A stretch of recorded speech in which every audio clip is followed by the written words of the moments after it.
Lovely to meet my guest today, Louise Blanchfield from the Food Physio. Welcome to the show, Louise. Thanks, Elaine. It's lovely to be here. And where are you based? I'm actually up in Scotland. So in Fife in Scotland, I work from home, and I also go out to businesses and talk to them and do talks about how they can improve their health for the workforce. So their workforce is generally working better, concentrating harder, and I do talks at local conferences as well. I'll be talking in London later on in March. But I work from home predominantly. I see a lot of people online. So in fact, I was talking to somebody in the south of France the other day. So a lot of the nutrition consultations happen online, but physiotherapy I do here at my clinic in Fife. And you don't have a Scottish accent? No, I'm born and bred in Shropshire, and we came up here with my husband's work. He works in renewable energy, and we came up here supposedly for 2 years, and 16 years later we haven't gone back. But by the point we'd come up here and the contract had been fulfilled, we had 2 children, lived in a small village opposite a play park, and the life was fairly idyllic. So we just thought, you know what, why go back to the hustle and bustle of, because we were in West London at the time before that. So yes, English, although the children are very proud to call themselves Scottish because they're born and bred here. All right. Do they speak with a Scottish accent? My daughter's more so than my son. They have a bit of a lilt. They don't have the kind of Fifer accent that's typical for here, but you can definitely tell that they are Scottish born and live here. It's funny, isn't it, accents as they change through the generations. My grandchildren in Nottingham, and they're saying they call me Mama. Mama, it's not bath, it's bath. It's not grass, it's grass. Yes, Yeah. yes, oh yes, we have that all the time because my younger brother is actually in London and has been for many years. So he speaks very posh English accent, and his children do as well. And it's the comedy moments when we get together as a family as to the accents and who pronounces what in what way. Yeah, it's very good. Okay, let's get on to your the Food Physio. So what is the Food Physio, and why did you set it up in with that name? I've been a physiotherapist for 22 years now, and I worked briefly in the NHS and then in occupational health, and I set up my own clinic after birth of my first child. So that's the physio part. The food bit has been in the last, Food Physio was set up in 2015. And we did that after my husband had a miraculous turnaround with his health from changing his diet, basically. So I've been a physio. Shall I tell the story? Yes, of course. So he actually developed inflammatory bowel disease. It was ulcerative colitis when he was 18. So the story goes right back. And when I first met him, actually, he was going to be going to hospital and was going to be having part of his bowel removed. So he was having quite serious flares. He was at university at the time, and poor diet, poor lifestyle, and couldn't get out of one of his flare-ups. So the disease is very similar to Crohn's. You have active flares, and then it goes into remission. And he was in hospital and was going to be having part of his bowel removed. And they said, we've got a new wonder drug called azathioprine, which is an immunosuppressant. We'll start you on that with the hope that we don't have to do the surgery.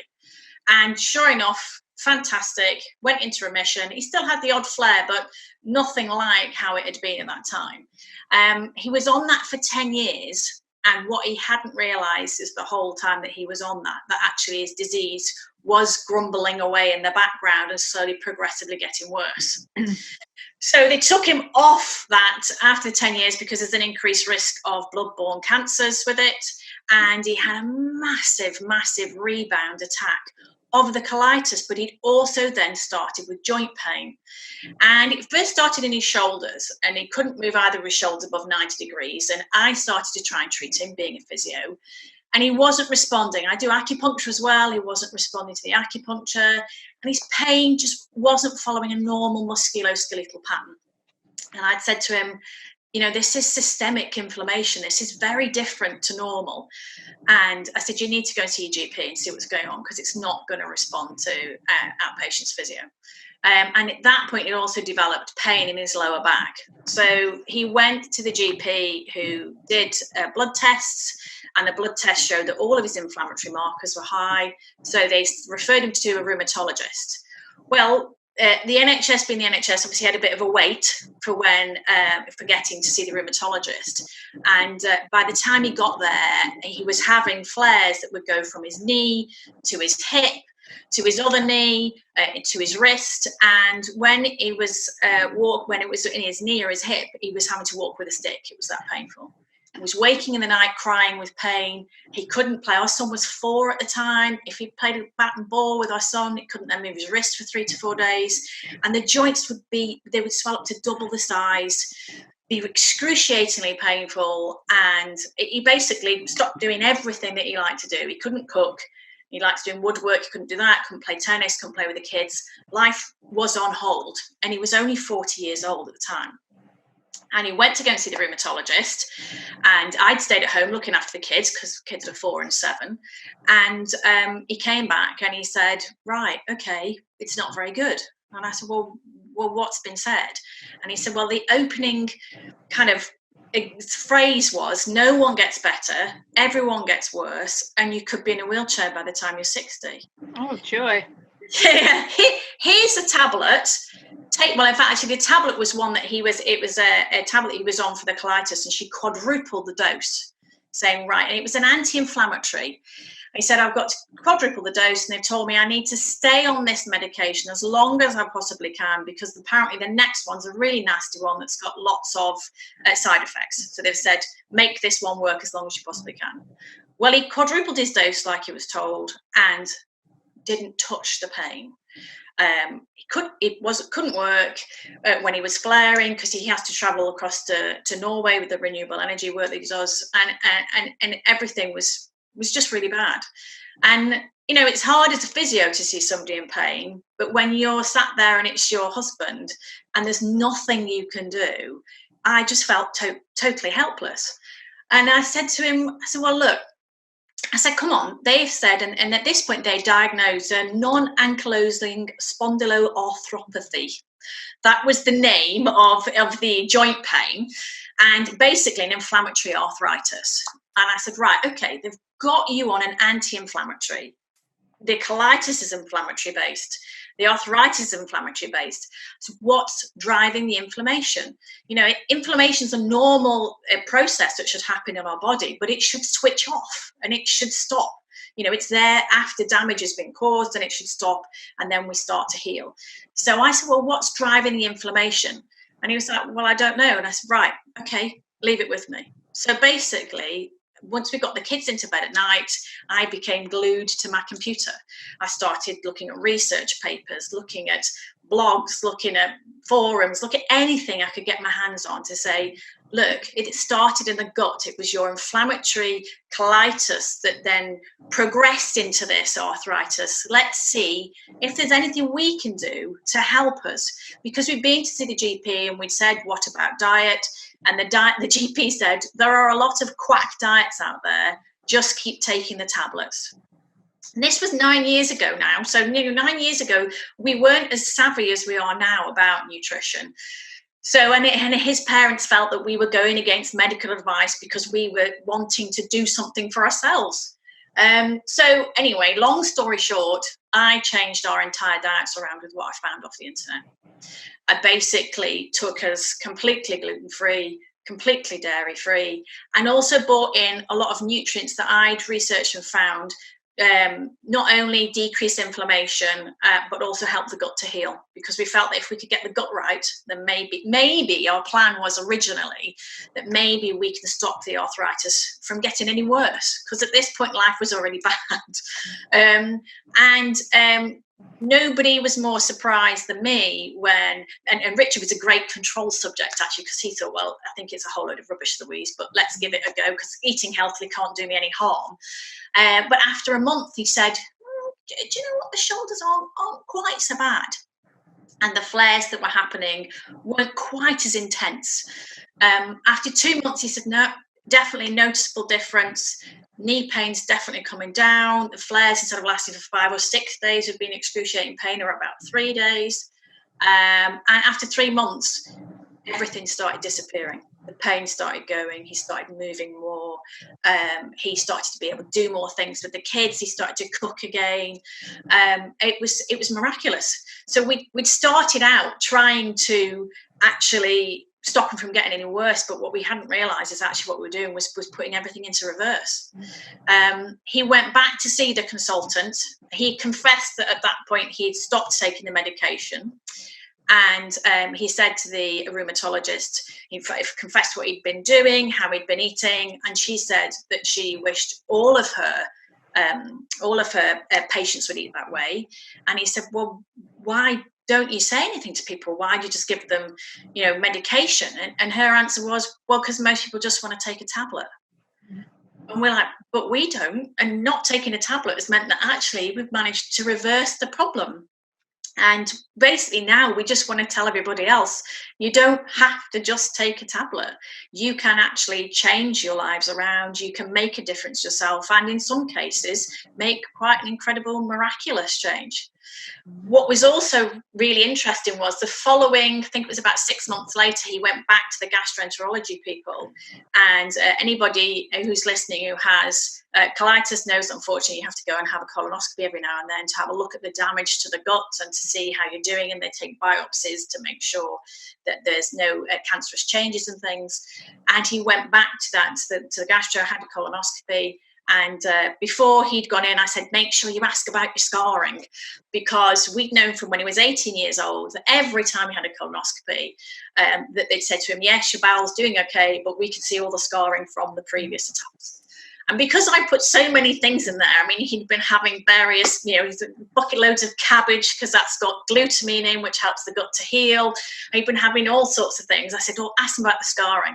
And when it got to the end of the colonoscopy and they come round and see you, and the consultant phoned to him and said, everything's looking okay. And he said, okay, and what about the scarring? The consultant said to him, what scarring? You have an entirely normal looking bowel. So to me, I was just like, this is amazing. This is incredible. Scarring that has been there for 23, 24 years has gone. So I just thought, okay, I want to help other people. So I then went out and got qualified to do nutritional therapy. So I did, it's supposed to be a 3-year course, but I was exempt from the first year because of the physio. So it's a 2-year course to become qualified. I got qualified for that in 2015, and that's when we set up the food physio. And I've been now helping other individuals for the past 5 years doing that. And I do a combination of, some people I see just for nutrition, some people for physio, but actually increasingly I also get people now come and say things like, for example, I've got migraines. I'm not sure whether it's tension to do with the back of my neck or whether it's dietary. So in which case I love that even more, because I can be even more of a Sherlock Holmes and I can have a little look at both and say, right, okay, well, let's do this and let's do that. And just at the moment, the exciting thing is we've now finally, it's taken us a while, we have finally written everything down in a book. So we now have everything that we put into practice. That's in the first third of the book, Eating My Way Back to Health. And the second 2/3 are over 100 recipes that we ate along the way. And that's partly because of Richard's love of cooking. So therefore we started to have to adapt all of our family favourites. And there's you'll see there's ones in there of mine, there are ones in there of Richard's, because every recipe has a little taste tip on it. So you'll see either Richard's taste tip or Lou's taste tip. And the taste tip tells you how to change the ingredients around, or how to add a bit more spice, how to make it just a bit different if you're eating these for long term. And then there's a back to health bonus on everyone as well, which is where I've got in with the sciencey bit saying how it's particularly going to help your health. So we've just literally, that's just been out for a couple of weeks now. So we're very pleased that we finally got that out, because we will just want other people to know that when you get these chronic inflammatory diseases, there is a way back from it. It's not always easy. It does have a bit of hard work in there, but it can be done. And we want to let everybody know about it. Absolutely brilliant. So it's good timing then, this interview. You've literally only just launched the book. So perfect. Yes, definitely. Yeah, literally. It was supposed to be the beginning of January, but as life, after Christmas and everything happens, then it didn't come out quite as early as we planned. So it was literally a couple of weeks ago since it's been out. So what's it called again? It's called Eating My Way Back to Health, and it's a gluten and dairy-free recipe book, and it's a self-help book, and it's by Richard and myself, and it's got the food physio on the top as well. So you can find it. Go on, sorry. You can find it either on my website, Yeah. so it's www.thefoodphysio.com, or it's on Amazon. It's cheaper on my website, but, but it's on Amazon as well. And actually, if you look at it on Amazon, you can actually look inside and you can see it gives you the contents list, so it can tell you the names of the different recipes, and there's various reviews on there as well, so you can have a read. But I'm quite happy if anybody's not sure whether it'll work for them, they can email me at inquiries@thefoodphysio.com, or get in touch with me via Facebook, Food Physio Nutrition, if they want some more advice on whether they think it would help them. Well, how can it not? How can it not?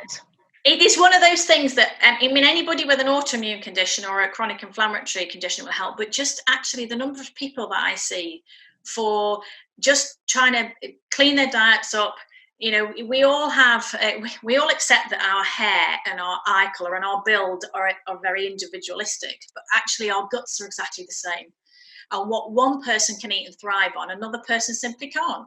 And part of that's down to genetics. Part of it is down to your gut microbiome. We talk a lot about gut bacteria, what you've been exposed to health-wise through the years.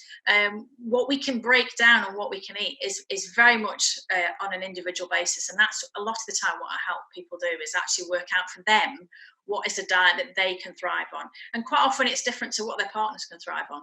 And I eat slightly differently to Richard, because I know there's certain things that my stomach doesn't like. I mean, I say to people all the time, if you're getting bloating, if you're getting a bit of indigestion, if you're getting excess wind, they're all little symptoms, but they're all your body trying to tell you that it doesn't like what you're doing. And I think the problem we have is we ignore these little things, a bit of fatigue, we should be getting up in the morning and be ready to go. And if you're just really slow going and you can't get moving, then, there's maybe a nutrient that you're depleted in, or there's maybe, and by that I mean, kind of vitamin or mineral, or maybe your blood sugar's not balanced very well. And what I enjoy doing is saying to people, right, okay, looking at what you're eating at the moment, you're not supporting X, Y, or Z, and this is why we need to change these things around. And I've been astonished with people that I've seen, where I've got a fair number of clients now we've managed to reverse type 2 diabetes with. They're back in normal blood sugar ranges, off medication. I've helped people with other autoimmune conditions whose symptoms have gone into remission. It's quite incredible. You never cease to be astounded by how different you can feel just from changing your food. Amazing. And also it's not difficult, is it? When you know what to do, it's really not difficult. And some people say to me, I couldn't possibly, if I had a lady this week, she said, no, it's too difficult, I'm too set in my ways, I'm not disciplined enough to change my diet, thinking that changing your diet means that you're going to starve to death or eat awful food. But you just find different alternatives, and some of them are really tastier than the thing that you're skipping out in the first place. Definitely, and I think that's the good thing about when it's a consultation, because I always say to people, it's a two-way street. If there's something I'm asking you to do that you're not keen on, that we can't find a way via diet, then we will supplement if we have to. Although for me, supplements they're a short-term thing to try and get to your nutrients super boosted, so we get rid of a particular symptom, and diet should always take over. But the quite simple fact is, some people just don't like certain foods that are healthy for them, that we need to have, that are essential. So in which case the odd supplement here or there needs to be a bit longer. But it's not as difficult as people think that it is. And I think the other thing is I say to people, look, we're going to change it. We're going to change it for 2 to 3 weeks. Let's see how you feel at the end of those 3 weeks, and then tell me how difficult it is.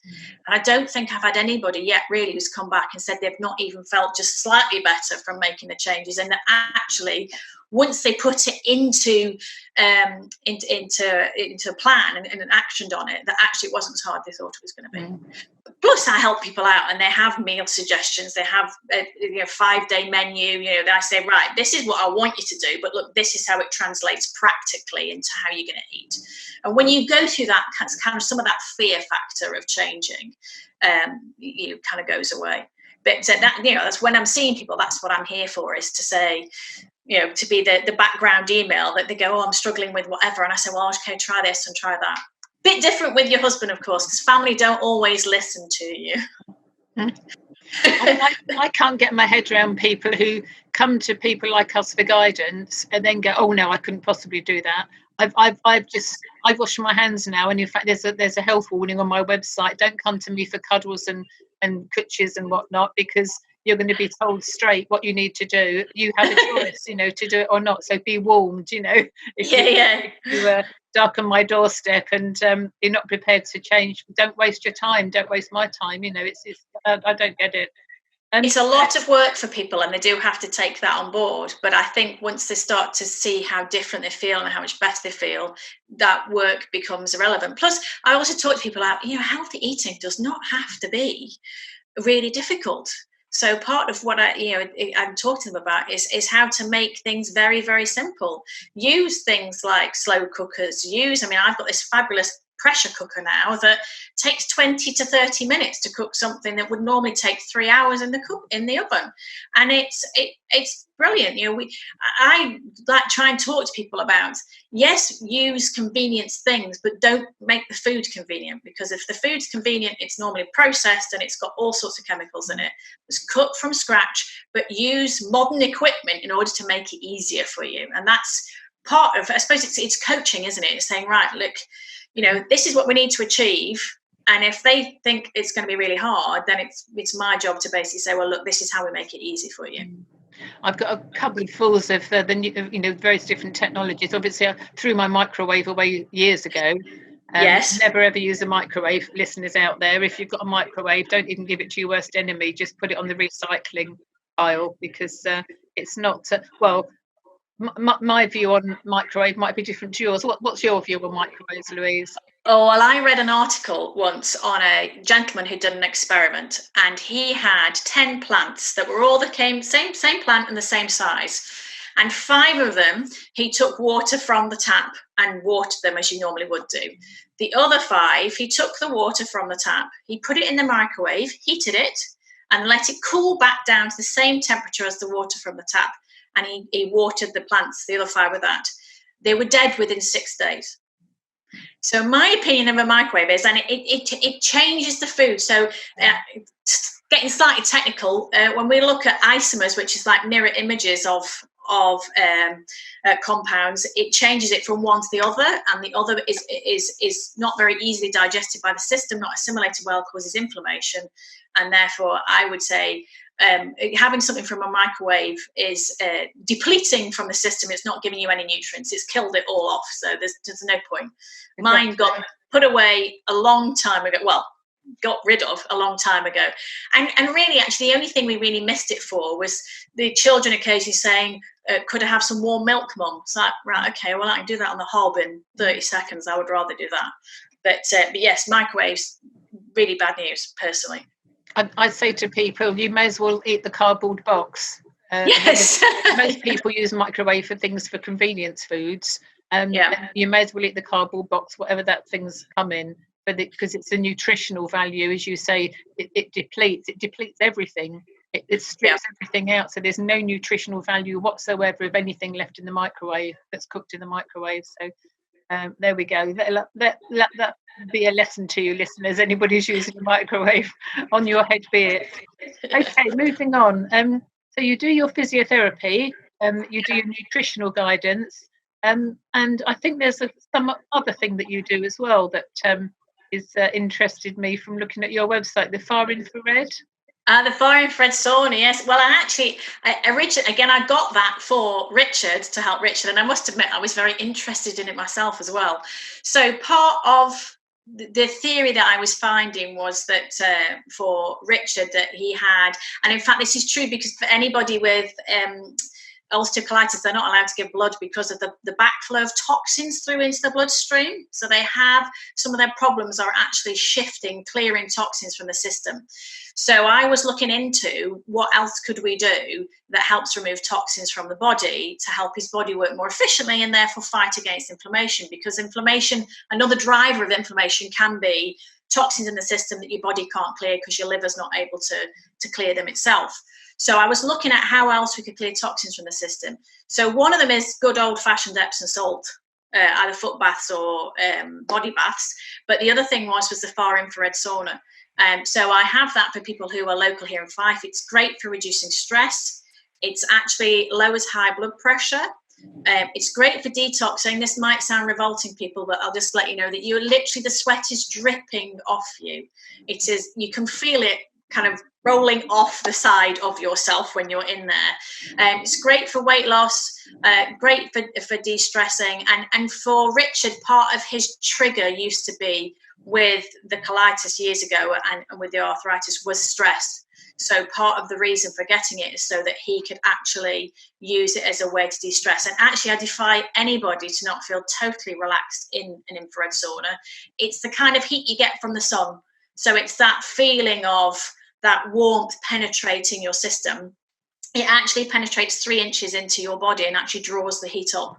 So it's great for with any kind of Raynaud's, any circulatory kind of problems, poor circulation problems, because it helps to draw the heat up and out and helps collect the toxins out of the system. So people have been using that for a few years here now. So it's I certainly go in there regularly as well. Brilliant. I've never actually been in one. I've been in many what do you call them, like ordinary spa type things, in places like Bath Spa, and some gyms now have various different there's a lovely gym in Nottingham where they have something like, I don't know, 7 or 8 rooms, and each room has got the spa, the heat. There's mentholyptus, there's crystals, there's all kinds of different flavors, and aromas come off as well. So you're sweating, and then you're also doing it. You're not smelling when you're sweating.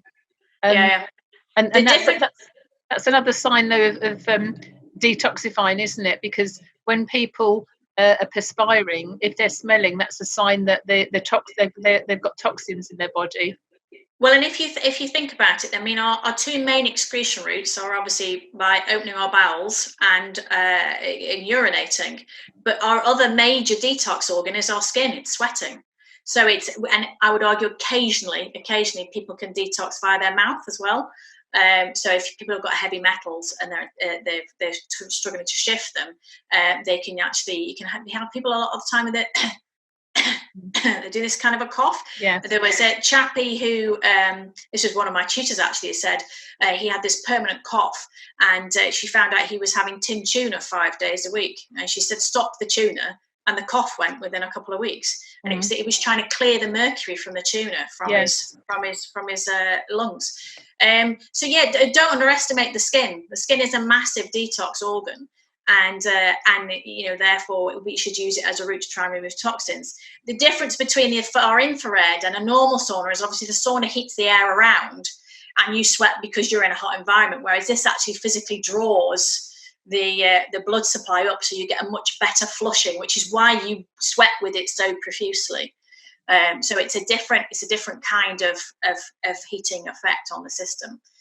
But the benefits of saunas go back thousands of years. You look back into many of the older cultures, and saunaing was very much a part of their everyday life and of healing. So it's I think it's undeniable, the benefits of saunas. And we are going back to everything that Granny used to do, aren't we? Well, I say it all the time. Totally. I say, look at how your grandma ate. Look at the family values of sitting around a table, resting, digesting. Part of the reason I think we have a lot of issues nowadays is because we eat on the hoof. We don't chew our food properly. Chewing at the end of the day is supposed to make our food liquid. We're not supposed to hoover our food in. It's supposed to be liquid when we swallow. And we're supposed to be sat in a rested environment, because if you are rushing around, you have cortisol released. Cortisol is a stress hormone, and part of its job is to actually remove your blood supply from around your gut into your legs, because it thinks you've got to get away from some danger. So that's when people eat and they feel like it sits on the top of their stomach, and you feel like you're not digesting. It's because simply you're not, because your blood supply is elsewhere, because your body thinks you're in some kind of danger. So I talk a lot to people about trying to calm the stress mechanism down, sitting, eating properly, and chewing food properly, and eating food that looks like food, that came off a tree or out of the ground, rather than something that's been processed within an inch of its life. Because a lot of us can't cope with the toxin load that comes along with processed food. Few people realise that just by keeping a simple food diary, they can actually analyse what's going on themselves, can't they? So how do you introduce people to food diaries? Well, before people come, to see me, they fill in a health questionnaire and they fill in a 3-day diet diary. And I use the two of those to actually then have a look and see what they're eating, what they're not eating, what they might be lacking in. So it might explain some of the symptoms. I get them to do that again before they come back and revisit me for a few days. I don't get people to do a longer term diet diary unless we are struggling to drill down on what is a problem issue, what is an issue. So like say we think someone's got a food intolerance and symptoms have improved, but we've not quite got to the bottom of it. I might ask someone to do one then.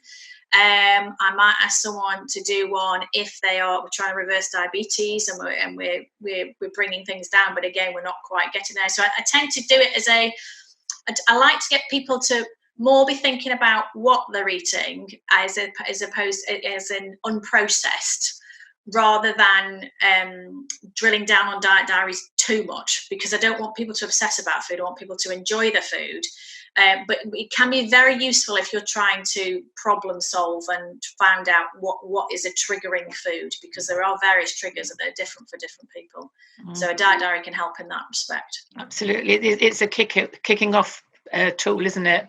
Yeah, and I think also sometimes when people write it down, they then actually slightly scare themselves because they realise exactly how much they're eating and how much they're eating of the not so good things. Yes. So it does make, I think it's a bit of a reality kick as to exactly what they're doing and not doing. Exactly. I find that people scare themselves by realising when they're writing it down and I'm sure not everybody is totally honest about what they're eating. I'm sure some of them would maybe only be putting 2/3 on the sheet, but also that they're eating too much but of the wrong things, but also that they're not drinking enough. Yeah, I think not drinking enough is a very common thing, and people counting coffee and tea as drinking when obviously they've got negative effects. So one of the things that I do talk to people about is adequate water. It's something like 65-70% water, and the amount of replenishment isn't sufficient. I add salt in my water, sea salt, and lemon as well. So I start my day every day with a cocktail concoction of various different minerals, including salt and live organic wheatgrass, turmeric, ginger. What else do I put in? MSM, freshly organic squeezed lemon, cream of tartar. I think that's it, and I squidge it all around and knock it back. So that's my cocktail in the morning.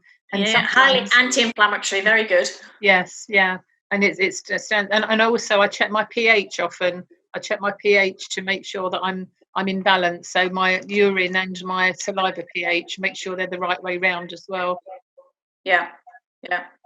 Well, a lot of the foods that people eat nowadays are very acidic, and that acidity is not good for our system. So alkalizing ourselves as much as possible with fruit, the appropriate fruit and vegetables is the way to promote better health. So being aware of that, and a lot of it is awareness and building awareness and saying, well, look, these are the foods that we need to eat in order to promote health, and these are the foods that detract from it. And I'm very realistic with people, and I say, look, this is what I want you eating lots of, but if you do want to have the odd little bit of whatever it is that is your thing, you're going to feel deprived if you don't have it, but know what it's doing to you and know what effect it's having on your system. But there is such a thing as feeding the soul. So if you want to have a little bit of that, then go for it. But it's in the minority, and for at least 80% of the time, we want to be having the foods that are promoting our health. Absolutely, because sometimes the stress of not having the thing is worse than having the thing, isn't it? Totally. And if you get stressed, then you've got cortisol release, and cortisol release again affects the digestion. So we don't want that to be happening. And particularly because a lot of these chronic inflammatory diseases are worsened by stress. Then part of what I do in all of my protocols is look at people's how they cope with stress and get them to eat in order to support their stress systems as well. You know, a lot of us don't realise that when we are stressed, that we deplete magnesium and B vitamins and protein from our systems, and we should eat more and to compensate at those times. I talk a lot to people about look at your day. Is your day, you're going to have, people talk to me about fasting, intermittent fasting, and I said, well, okay, but what have you got on in your day? Because if you've got a very stressful day where you're going to be running around, it's not a good idea to fast. You need to be fasting in a rested state, in a relaxed state. You don't want to be doing that when you've got a to-do list as long as your arm. And this is where it comes back to individualized diets. We need to be looking at what we're doing, what our lifestyles are like, and actually listening to our bodies and doing something that works for us. And that could be very different from the person sat next to you.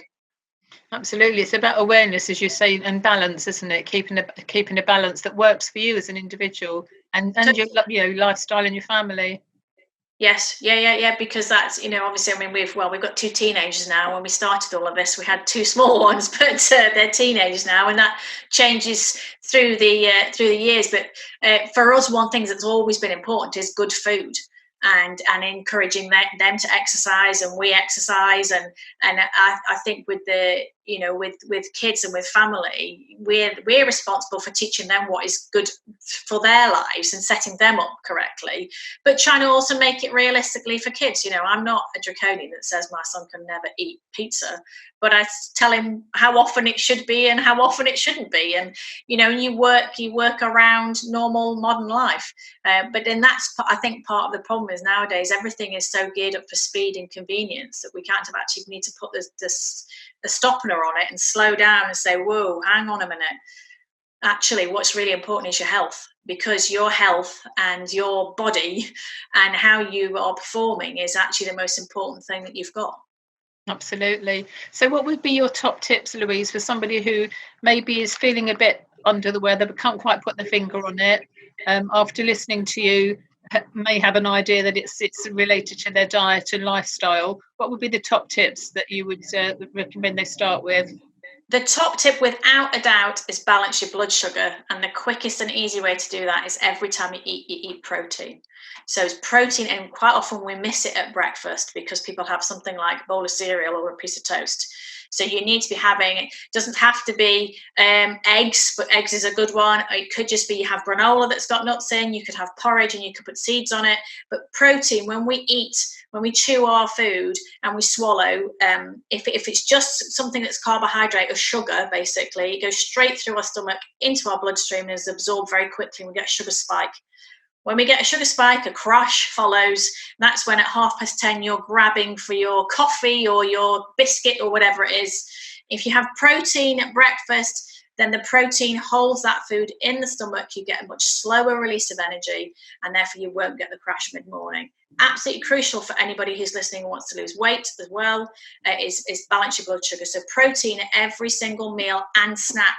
You can eat a low sugar fruit on its own, like a pear, a berry, or an apple, or kiwi, satsuma, but high sugar fruits like banana, grapes, melon, pineapple have to be with some kind of protein. So I normally say with a handful of nuts. But that is the biggest thing for people changing their energy, for coping with mental health issues, for whether that's depression, whether that's anxiety. Balancing your blood sugar is absolutely key, and that's one of the biggest take-homes. I don't think there's any person I've ever seen that hasn't had balancing the blood sugar as part of their protocol for the first month. And so do you recommend people test their blood sugar? Only if they are diabetic and we're trying to get them back to normal. So because particularly if they're on medication, then obviously when we are trying to get them back into a normal blood sugar range, we want to make sure that they're not getting a hypo. I have actually had, Richard and I have both done our blood sugar, so I have a little gizmo that can measure it, and I did that basically because one of the markers of inflammation can be high blood sugars. So I wanted to, this is a couple of years ago now, I wanted to have something that would tell us if he was more likely to flare, to try and put extra bits in to try and stop a flare. And I was trying to find a way in order to mark it other than just him suddenly having a flare. Sorry. So I did do it for that. So I did monitor it for that. But I don't normally get people to do it as a standard. unless we suspect that maybe they might be pre-diabetic, although normally if I think someone's pre-diabetic, I get them to go and see the GP and get that verified properly. Okay, and you mentioned earlier on that you stopped dairy. Why did you stop dairy? Dairy. So Richard can now actually eat some gluten and dairy. So that's the other thing to say to people is don't feel like all these changes have to be permanent. He can eat gluten and dairy now when we're on holiday for 2 to 3 weeks. But then he comes back and he goes back on to being gluten and dairy free. It's not all dairy. The biggest problem is cow's dairy. Part of that is because of all the hormones that are in it. That come through, that are very inflammatory. But there's a reason why they used to say if you're going to go out to have a few drinks, have cow's milk before you go, and it's because it literally lines the stomach and blocks the absorption of anything else. It takes 2 to 3 hours for us to digest it. Goat's product takes 20 minutes, so it just shows you an indicator of the digestive load on your system from when you've had anything with cow's milk. I interestingly also had a client a few years back, and both her mother and her grandmother had osteoporosis, and she was showing signs of osteopenia, so that's the thinning of the bones. And she said to me, I don't understand why it's not getting any better. I've been having my calcium supplements for years from the doctor, and nothing's ever changing. I don't understand. And I said, well, how are you having it? And she said, oh, well, I'll have it every night with a pint of milk. Right, stop the milk. Just take the tablets and then let's see what happens. And within 3 months, her bone density was improving. So it just shows you that cow's dairy, unfortunately, is not that fantastic for us. So in fact, actually, it's one thing that I don't give to the children either. So the children, they'll either have goat's products, goat's milk, or they'll have alternate milks if they're doing like a smoothie and things. Are you the coconut milk or hemp milk? Yeah. I don't have it very often at all. I just kind of have it as a standby. Occasionally I'll make myself a protein shake with all natural stuff. A friend of mine just created a wonderful product that has got everything in it. But I came across pea milk recently, and it's and Sainsbury's, it's chickpea. And I thought, pea milk, this doesn't sound very nice. It's the most gorgeous thing ever. It's lovely, rich and creamy. And I highly recommend, people who want to change, have a go at it. Really, really delicious. Yeah, I've not heard of that. I should check it out. Yeah, it's very nice. And of course, it's acidic. Milk, cow's milk is acidic, and it also creates mucus. So people who are struggling with asthma, with any kind of lung breathing condition, shortness of breath, cut out milk, and they'll find an instant benefit. Any kind of sinusitis, I find mucus producing things, or even ear infections can respond to taking cow's dairy out. So if anybody's got, I think someone's got a food intolerance, and it's any kind of nasally things, and most of the skin issues except for psoriasis, because psoriasis is gluten intolerance. It's autoimmune again. But other skin conditions, I tend to suspect dairy, so I take dairy out. Right, brilliant. Well, thank you very much for spending time with us today, Louise. I asked guests to choose a couple of songs, and you've chosen Bring Me Sunshine by Morecambe and Wise, and also Lou Armstrong, All the Time in the World. So why did you choose those? Bring Me Sunshine is actually it was our first dance at our wedding. We have always been a couple who humour's been very much a part of our lives. And we're always laughing and joking, and it's always a sign if there's anything going on when the humour starts to decrease a bit. But we picked that because we made up a silly dance at our wedding that was Morecambe and Wise-esque kind of thing. And we actually, when you listen to the words in Bring Me Sunshine, they're actually really lovely, and we thought they were quite appropriate for us being married. The second song is a sadder one for me, because we have All the Time in the World. We played it at my dad's funeral. He died age 53 rather suddenly, had a massive heart attack. He thought had been told by his doctor that he'd been having severe indigestion for years, and he'd actually been having heart attacks, and they called them silent heart attacks. By the time they found out what was going on, he'd been referred to be assessed for ongoing treatment. And actually only 13 days before he died, he'd been told he'd got a greater than 80% chance of living the next 2 years, and therefore he was not a candidate for whatever treatment it was, and he keeled over one morning and died. I was only in my 20s at the time, and obviously you can imagine it had quite a profound effect. He was always overweight, and he was one of the people who just thought taking the medication was the thing that would work, bless him. But he finds himself as a bit of a James Bond. He thought it was very smooth, Sean Connery, Roger Moore, kind of Bond of that era. And he loved Bond films and Bond music, which is why we picked We Have All the Time in the World from On Her Majesty's Secret Service. It's at the end where Diana Rigg dies, because we wanted a Bond film at his funeral, a Bond theme music. But to me, I think it gave me more of a drive, and this is why I've chosen it. When Richard became ill, it gave me the drive to say, no, we're not settling for this, because I'm not losing you like I lost my dad. And so for me, it was a real, it was a wake-up call for me. And I wish I knew what I know now. I wish I'd known that back then, because things might have been different with my dad. But for me, it gave me the determination to say, no, we're not just sitting down and taking what they say as read and you're going to slowly get worse. We are going to make a difference, and we're going to put things into place and do it ourselves if we have to. So that song means a lot. You can imagine for a while I couldn't listen to it without crying, but now I just can listen to it and smile and think of my dad. And so that's why I picked that song. Lovely. Well, we'll be playing those two songs for you. So thank you again, Louise Blanchfield from the foodphysio.com. Yes, it is. Thank you very much. It's been lovely talking to you today. Wonderful. Thank you, Louise. Take care. Thank you. You too.